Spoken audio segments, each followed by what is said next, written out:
नमस्कार साथियों। इस वीडियो में हम लोग यूपी पीएससी ने यानी उत्तर प्रदेश लोक सेवा आयोग ने पिछले एक साल में जो परीक्षा करवाई है उसमें जो जीएस के सेक्शन है और हिंदी के सेक्शन यानी जो हमारे यूपी पीसीएस जीएस और सीसेट में काम आने वाले हैं उनका डिस्कशन करेंगे। तो आज फ़िलहाल अभी ये वीडियो दो पार्ट में हम ले आएंगे। पहले पार्ट में हम कुल 5 पेपर का डिस्कशन करेंगे, जिनमें से एक पेपर आपकी स्क्रीन पर दिख ही रहा है कि सामान्य अध्ययन एवं यूनानी पहला पेपर है, इसका हम अध्ययन करेंगे। तो इसमें जीएस से जो प्रश्न पूछे गए थे उसको हम लोग देख लेंगे। देखिए जीएस में इसमें देखिए ऊपर क्या दिया हुआ है कि सामान्य अध्ययन प्रश्न संख्या 1 से 130 तक है, उसके बाद यूनानी 31 से 150 है। तो प्रश्न संख्या 1 से 30 तक हम इसमें देखेंगे। देखते हैं। देखिए ये सब आयोग की आंसर की से मैच है, इसलिए इसी को सही मान करके हम लोग रिवीजन करेंगे। दिया गया है स्माइल योजना आजीविका और उद्यम के लिए सीमांत व्यक्तियों हेतु सहयोग की दृष्टि से प्रारंभ की गई थी। ठीक है, तो स्माइल योजना आजीविका और उद्यम से संबंधित है, सीमांत व्यक्तियों के लिए शुरू की गई है। कब शुरू की गई है? तो ये फरवरी 2022 में शुरू की गई है। धन विधेयक के संबंध में कौन सा एक कथन सही नहीं है ये बताना है।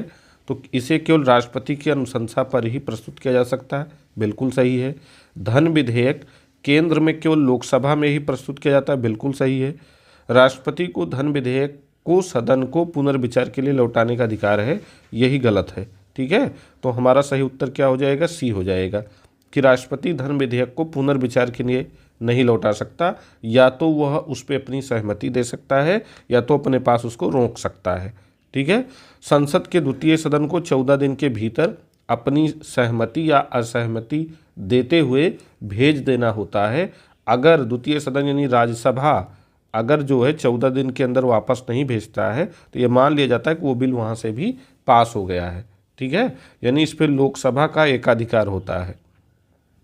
राष्ट्रीय विज्ञान दिवस 2024 की थीम क्या थी? तो विकसित भारत के लिए स्वदेशी तकनीक, इंडिजीनियस टेक्नोलॉजी फॉर विकसित भारत, ये राष्ट्रीय विज्ञान दिवस 2024 की थीम थी। ठीक है, निम्नलिखित में से तोहफा ए अकबर शाही का लेखक कौन था? तो अब्बास खां सरवानी इसका नाम था। तोहफा ए अकबर शाही का लेखक अब्बास खां सरवानी। 16वें वित्त आयोग के संदर्भ में निम्नलिखित कथनों पर विचार कीजिए। अरविंद पनगड़िया इसके अध्यक्ष नियुक्त किए गए हैं, बिल्कुल सही है। यह आयोग 2025 से 2030 तक के लिए अनुशंसा करेगा, यह बिल्कुल गलत है। ठीक है, 1 अप्रैल 2026 से अगले 5 साल के लिए यह आयोग अपनी अनुशंसा देगा। 1 अप्रैल 2026 से अगले 5 वर्षों के लिए।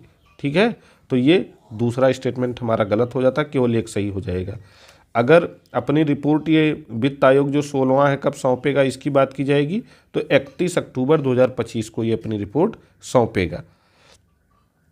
अगला देख लेते हैं। एपीडा का पूरा नाम है कृषि और प्रसंस्कृत खाद्य उत्पाद निर्यात विकास प्राधिकरण, ये बिल्कुल सही है। ठीक है, एपीडा का मुख्यालय मुंबई में नहीं है बल्कि दिल्ली में है। एपीडा का मुख्यालय दिल्ली में है और यह है स्टैच्यूटरी बॉडी है, विधिक संस्था है। ठीक है, तो इस तरीके से केवल एक कथन हमारा इसमें सही हो जाएगा। अगला है दो संख्याओं का योग 16 है, उनके अंतर का गुणा 8 है, तो उनका योग बराबर कितना हो जाएगा? ठीक है, दो संख्याओं का योग 16 है, उनके अंतर का 8 गुना उनके योग के बराबर है। इन संख्याओं का गुणनफल कितना होगा? तो दोनों संख्याएं हम एक्स वाई मान लिए हैं, तो एक्स वाई बराबर 16 हो गया है। और फिर क्या कह रहा है? उनके अंतर का 8 गुना उनके योग के बराबर है, तो उनका अंतर x माइनस वाई होगा। 8 गुना का मतलब गुणे 8 हो जाएगा, बराबर 16 है, तो 8 से 16 डिवाइड हो जाएगा, 8 दूना 16 यानी x माइनस वाई बराबर 2 आ गया। अब समीकरण 1 हमारा है x प्लस वाई बराबर 16, समीकरण 2 है x माइनस वाई बराबर 2, तो समीकरण 1 में से 2 को घटा दिए तो x माइनस हो गया, बचा 2i यानी वाई वाई प्लस हो जाएगा। 2i बराबर 16 में से 2 गया 14 आ गया, यहाँ से y की वैल्यू 7 आ गई। अब x की वैल्यू हमने निकाल लिया तो x की वैल्यू 9 आ गई, तो 9 गुणे 7 जब आप करेंगे तो 63 ये आ जाएगा। ठीक, भारत के 4 प्रमुख नगरों दिल्ली, मुंबई, चेन्नई और कोलकाता को सड़क मार्ग से जोड़ने वाले कार्यक्रम को क्या बोलते हैं? स्वर्णिम चतुर्भुज योजना बोलते हैं या स्वर्णिम चतुर्भुज बोलते हैं। ठीक है। इंसुलिन में उपस्थित एमिनो एसिड के अवशेषों की संख्या 51 होती है। कौन सा युग्म सही सुमेलित नहीं है? दक्षिणापथ की राजधानी सुवर्णगिरी थी, उत्तरापथ की तक्षशिला थी, कलिंग की तोसली थी, पाटलिपुत्र नहीं थी, तोसली थी, और अवंती राष्ट्र की उज्जैनी थी। ठीक है। दक्षिणापथ की सुवर्णगिरी, उत्तरापथ की तक्षशिला, कलिंग की तोसली और अवंत राष्ट्र की उज्जैनी थी। 3-3 वर्ष के अंतराल पर जन्मे बच्चों की आयु का योग 50 वर्ष है। सबसे छोटे बच्चे की आयु, तो हमने 3-3 वर्ष के अंतराल पे 5 बच्चों ने जन्म लिया है, तो ये पहला बच्चा हो गया, ये दूसरा बच्चा हो गया, ये तीसरा हो गया, ये चौथा हो गया और ये 5वां हो गया। पाँचों को जोड़ेंगे 5x + 30 बराबर 50 आ जाएगा। ठीक है। तो 30 की जब साइड चेंज करेंगे तो 50 - 30 इधर ये 20 हो जाएगा। तो 5x बराबर 20 आ गया। तो 5 × 5, 5 चौको 20, यानी x की वैल्यू कितनी आ गई? 4। और सबसे छोटे बच्चे की आयु ही हमको बताना था। सबसे छोटा बच्चा x साल का होगा, तो 4 साल हमारा सही उत्तर हो जाएगा।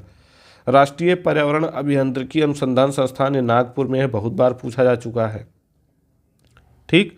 आगे दिया गया है कि अभिकथन दिया गया है, भारत में प्राकृतिक रबड़ के उत्पादन में केरल राज्य का एकाधिकार है। फिर कारण बताया गया, रबड़ के पौधे के लिए गर्म और नम जलवायु उत्तम होती है। ठीक है। तो ये दोनों कथन हमारे सही हैं, ए और आर दोनों सही है। आर ए की सही व्याख्या करता है। ये सही बात है कि रबड़ के उत्पादन में केरल सबसे आगे रहता है और रबड़ के उत्पादन के लिए गर्म और आर्द्र यानी नम जलवायु चाहिए। ठीक। किन राज्यों ने 1959 में सर्वप्रथम पंचायती राज को क्रियान्वित किया? तो राजस्थान और आंध्र प्रदेश ने किया था सबसे पहले। डॉक्टर भीमराव अंबेडकर अंतर्राष्ट्रीय खेल स्टेडियम ये हमारे अयोध्या में है, अभी भी निर्माणाधीन है। ठीक है, डाभा सेमर के पास। उत्तर प्रदेश के कृषि जलवायु क्षेत्रों के संदर्भ में निम्नलिखित कथनों पर विचार करिए। तो उत्तर प्रदेश को 9 कृषि जलवायु क्षेत्रों में विभाजित किया गया है। आजमगढ़, गाजीपुर, सुल्तानपुर जिले उत्तर पूर्वी मैदानी क्षेत्र के अंतर्गत आएंगे, तो ये गलत है। आजमगढ़, गाजीपुर और सुल्तानपुर जिले उत्तर पूर्वी मैदानी क्षेत्र के तहत नहीं आते हैं, उत्तरी क्षेत्र के तहत आते हैं। अगला क्वेश्चन है सुमेलित करने वाला। ठीक है, तो ये देखिए, ए में 2 हो जाएगा यानी न्याय दर्शन के ऋषि गौतम थे। बी में 1 हो जाएगा, वैशेषिक के कणाद थे। सी में 4 हो जाएगा, सांख्य दर्शन के कपिल मुनि थे। और योग दर्शन के पतंजलि थे। अगला क्वेश्चन है, उच्च बुखार में तापमान को कम करने के लिए उपयोग किया जाने वाले पदार्थ को क्या कहते हैं? तो एंटीपायरेटिक्स कहते हैं। उच्च बुखार में तापमान को कम करने के लिए उपयोग किए जाने वाले पदार्थों को एंटीपायरेटिक्स कहते हैं। ठीक है। अगला है, भारतीय राजनीतिक व्यवस्था में प्रधानमंत्री अत्यंत शक्तिशाली है। बिल्कुल सही है। भारत में संसदीय शासन प्रणाली है, ये भी सही है। तो ए और आर दोनों सही हैं और इसकी सही व्याख्या भी ये कर रहा है। संसदीय व्यवस्था में प्रधानमंत्री शक्तिशाली होता है। निम्नलिखित में से कौन सा युग्म सही सुमेलित नहीं है? अरब मरुस्थल, रुआला, अरब मरुस्थल में रुआला जनजाति पाई जाती है। ठीक है। स्वीडन और फिनलैंड में लैप्स पाई जाती है। बोर्नियो में पुनान जनजाति पाई जाती है, सही है। अलास्का में कोरियाक नहीं पाए जाते, कोरियाक पाए जाते हैं साइबेरिया में। ठीक है, कोरियाक पाए जाते हैं साइबेरिया में। तो यही हमारा सही सुमेलित नहीं है। अगला है, इसमें से कौन सा सही सुमेलित नहीं है? तो केंद्रीय कपास अनुसंधान संस्थान नागपुर में है, बिल्कुल सही है। ठीक है। केंद्रीय शुष्क बागवानी संस्थान जयपुर में नहीं है, ये बीकानेर में है। केंद्रीय शुष्क बागवानी संस्थान बीकानेर में है। केंद्रीय वानिकी अनुसंधान संस्थान झांसी में है। केंद्रीय रोपड़ फसल अनुसंधान संस्थान कासरगोड में है, कासरगोड। ठीक।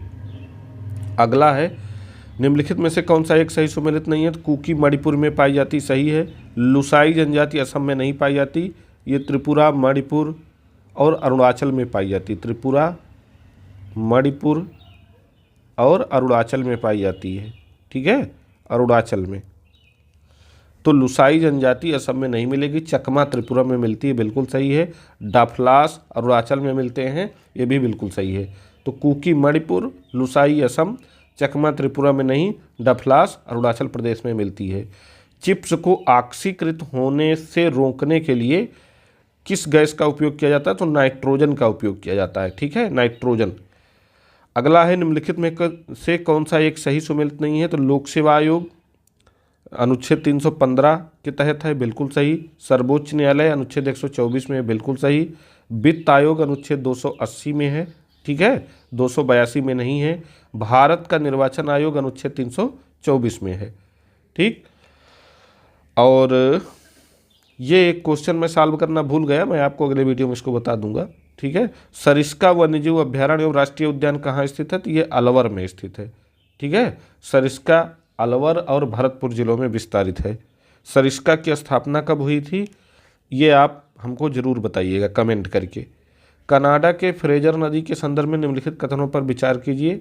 कनाडा के पूर्वी भाग में फ्रेजर नदी प्रवाहित होती है, ये बिल्कुल सही है। लगभग 1360 किलोमीटर लंबे बहकर फ्रेजर नदी प्रशांत महासागर में गिरती है।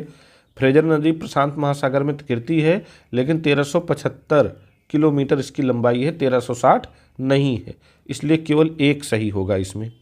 विद्युत ऊर्जा की वाणिज्यिक इकाई किलोवाट प्रति घंटा होती है, बिल्कुल सही है, ठीक है। ये बलराज पंवार नौकायन से संबंधित है, ये नहीं सुमेलित है। बाकी लक्ष्य सेन बैडमिंटन से बिल्कुल सही है। मुरली श्रीशंकर लंबी कूद से भी सही है। भवनीश मेहंदी रत्ता शूटिंग से हैं, ये भी सही है। बैरकपुर में विद्रोह जो 1857 का हुआ था 29 मार्च 1857 सही है। मेरठ में विद्रोह की शुरुआत 10 मई 1857 को हुई थी, ये भी सही है। लखनऊ में विद्रोह की शुरुआत 4 जून 1857 को, लखनऊ में 4 जून 1857, और झांसी में मार्च 1857 में नहीं बल्कि जून 1857 में विद्रोह की शुरुआत हुई थी। कहाँ पे? झांसी में। झांसी में जून 1857 में विद्रोह की शुरुआत हुई थी। तो ये जीएस के 30 प्रश्न थे जो इस परीक्षा में पूछे गए थे। कौन सी परीक्षा है ये? सामान्य अध्ययन एवं यूनानी परीक्षा, जो अभी हाल ही में संपन्न हुई थी, ठीक है। तो इसका रिवीजन आप लोग करिए जल्दी ही, और इसका अगला वीडियो भी हम बहुत जल्दी लेकर आएंगे। तब तक आप लोग इसको पढ़िए, रिवीजन करिए, ठीक। Thank you.